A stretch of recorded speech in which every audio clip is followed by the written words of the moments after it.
नमस्कार, आप देख रहे हैं दर्श न्यूज। मैं हूं आपके साथ रितेश शर्मा। बिहार को राजनीति की प्रयोगशाला कहा जाता रहा है। यहां अक्सर अप्रत्याशित राजनीतिक गठजोड़ और समीकरण देखने को मिलते रहे हैं। खासकर मकर संक्रांति के बाद बिहार की राजनीति में कुछ न कुछ फेरबदल होते रहे हैं। इस बार भी इसके संकेत मिल रहे हैं। पहला राजनीतिक बदलाव तो सार्वजनिक है, जिसमें राष्ट्रीय जनता दल अध्यक्ष लालू प्रसाद यादव राष्ट्रीय लोक जनशक्ति पार्टी के अध्यक्ष पशुपति कुमार पारस का हाथ थामने की तैयारी में है। दही चूड़ा भोज के बहाने दोनों नेताओं की मुलाकात के बाद इनके बीच गठबंधन होने के संकेत मिल रहे हैं और कल ही पशुपति पारस की लालू और तेजस्वी यादव से मुलाकात भी हुई है। तो असली राजनीतिक फेरबदल दूसरी है, जिस पर हमारा मकसद आपका ध्यान दिलाना है।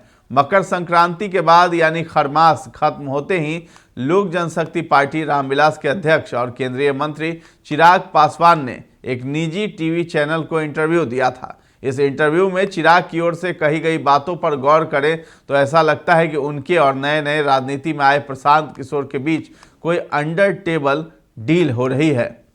जनसुराज पार्टी और प्रशांत किशोर को लेकर पूछे गए सवाल पर चिराग पासवान ने बेहद सधे हुए अंदाज में जवाब दिया। चिराग ने कहा, चुनावी राजनीति में किसकी कितनी ताकत है इसका अंदाजा इसी से लगता है कि आपके पास कितने विधायक या सांसद हैं। राजनीतिक स्तर पर और चुनावी रणक्षेत्र में अभी भी उनको प्रूफ करना है, यानी प्रशांत किशोर को।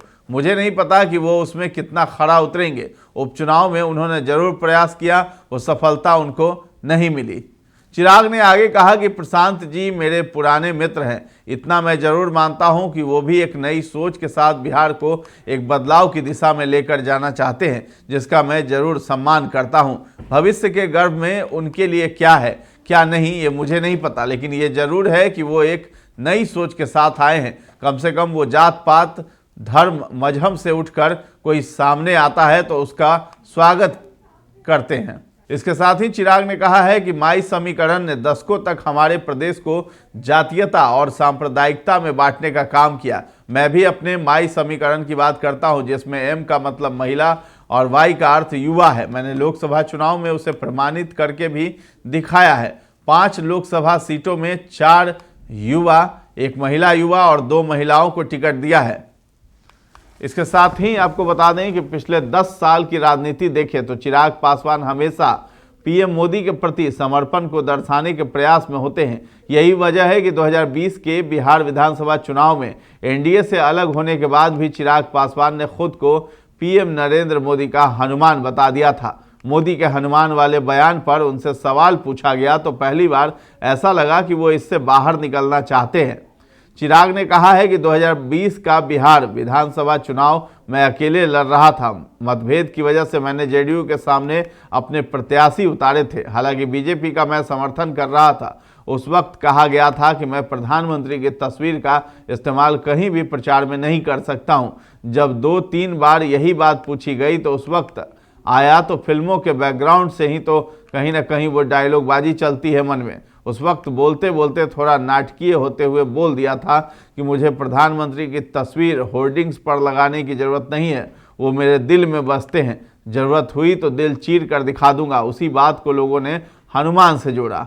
आपको बता दें कि इसके साथ ही चिराग पासवान वो कई मुद्दों पर बीजेपी से अलग राय रखते हैं, जैसे जातीय जनगणना और आरक्षण। इस मुद्दे पर चिराग बीजेपी से इतर राय रखते हैं। चिराग कहते हैं कि जातीय जनगणना होनी चाहिए। साथ ही 50% से ज्यादा आरक्षण देने के कांग्रेस के दावे पर वो कहते हैं, मैं मानता हूं कि जितने भी प्रावधान हैं जो भी इस व्यवस्था को और भी सशक्त करने की सोच को मजबूती दे सकते हैं वह किया जाना चाहिए। वो कहते हैं कि आज भी कई योजनाएं हैं जिसके लिए जातीय अनुपात के आंकड़े होना जरूरी है। इसके साथ ही वक्फ संशोधन बिल है, उसको लेकर के बीजेपी जहां इस बिल को लाने पर आमादा है, वहीं चिराग इसके खिलाफ हैं। चिराग कहते हैं कि हम और बीजेपी अलग अलग पार्टी हैं, इसलिए कई मुद्दों पर हमारी अलग अलग राय है। वक्फ बिल जब कैबिनेट में आया उस वक्त हमारी पार्टी की सोच थी कि जितने भी स्टेक होल्डर हैं उनको अपनी बातें रखने का मौका मिलना चाहिए। हम लोगों का मत था कि इसको एक कमेटी में भेजा जाना चाहिए। इसके लिए जेपीसी का गठन किया गया है। जो भी कमेटी का फैसला होगा वो पार्टी को स्वीकार होगा। तीसरा है संभल जैसी घटना। बीजेपी से इतर चिराग कहते हैं कि ऐसी कोई भी घटना आपको परेशान कर सकती है, लेकिन वहीं पर आपको अपनी सरकार पर विश्वास रखना होता है। कोर्ट को माध्यम बनाकर मस्जिद मंदिर ढूंढने के सवाल पर चिराग कहते हैं कि उनकी प्राथमिकताओं में ये है ही नहीं, ये आस्था का सवाल है। इस पर किसी के लिए भी कमेंट करना ठीक नहीं है। मैं कतई इस बात का पक्षधर नहीं हूं कि आप जगह जगह जाकर खुदाई करें।